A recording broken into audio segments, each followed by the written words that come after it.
মেয়েরা যারা মাথায় কাপড় দেয় না, বিশেষ করে মেয়েরা হিজাব যারা করে না, কিয়ামতের ময়দানে এই মেয়েদের এক একটা চুল এক একটা সাপ হয়ে তার শরীরে তার মাথায় দংশন করতে থাকবে। নাউজুবিল্লাহ। বড় কঠিন বিষয় ভাই।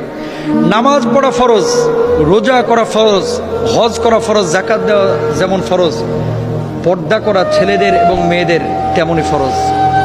মনে রাখবেন, আল্লাহ তাআলা বলেছেন ওয়ালিয়াদরিবনা বিখুমরিহিন্না আলা জুয়ুবিহিন, মেয়েরা এমন একটা পোশাক মাথা থেকে পা পর্যন্ত ঝুলিয়ে দিবে যাতে করে তার শারীরিক আকার আকৃতি অবয়ব বোঝা না যায়।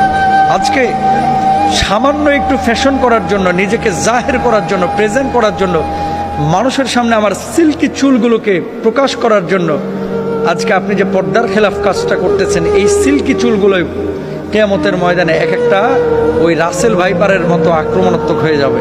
এই চুলগুলো আপনাকে মাথার উপরে দংশন করবে।